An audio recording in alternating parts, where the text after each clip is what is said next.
been reflecting this week on Lent as a chance to slow down and to stop and see things as they are and not just what we normally see. We talked about how at the first moments of Lent we stop and the first thing we notice is that we are afflicted. But if we notice that affliction, we find that God is there to heal. And that's what, in many ways, Lent is all about. In a very noisy world, when we stop, we notice how actually quiet it really is in its nature. And that in the quietness of God's creation, we actually can still hear God if we quiet down enough to hear Him. Tonight I want to focus on one more aspect that in our world in which we have so many temptations to be fearful, so many opportunities to have insecurities and to dive ever deeper into anxieties, so much unknown, and so much question about how we can do whatever it is that we are fearful or anxious about. How is it going to happen? And then we slow down and we stop and we rediscover the presence of God not far away, but where He's always been, still within us.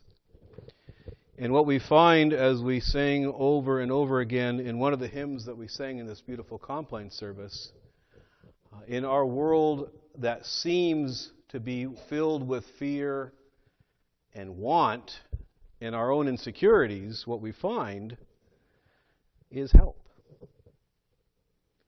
O Lord of hosts, be with us, for we have no other help but Thee. And we may have no other help, but when we have God, we find that we have all the help that we need. Now that can be in any circumstance of our life. Maybe it's a physical illness. Maybe it's a strained relationship or a loneliness from a lack of relationships that we want and sometimes crave. Whatever it is that we are looking for and wondering where can we get the help we need, what we find is that God is there and He is all the help that we need. It's not necessarily the life that we want. Maybe sometimes we find ourselves unable to pay all the bills and we wonder, how is this going to work out? And then somehow, even mystically, it happens. Because God is always our help. And He's always there. The other insecurity I think we carry is not so much on the external things or the physical things, but they're the spiritual things.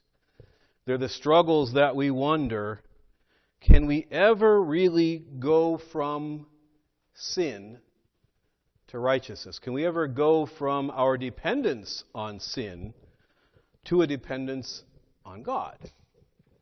And then we find out that even there, if we look, if we seek, we're going to find the God that even there gives us help. Imagine the humility of our God, that in the midst of our craving what is not God, He waits for us to seek the help.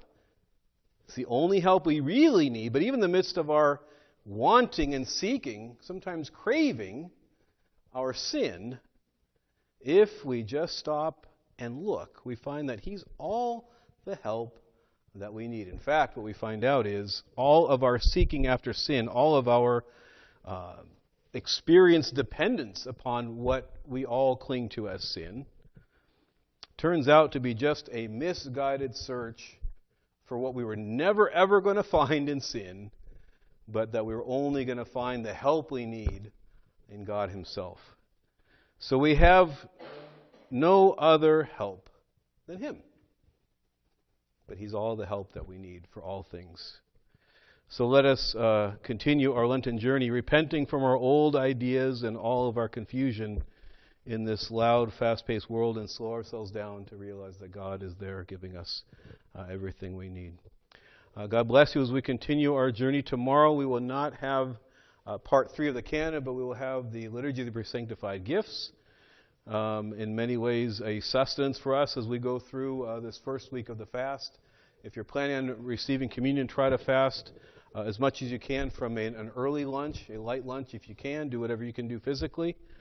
Try to keep it as best you can as a total fast. And then we'll gather together, God willing, at 6 o'clock for the Presanctified Liturgy. God bless you all.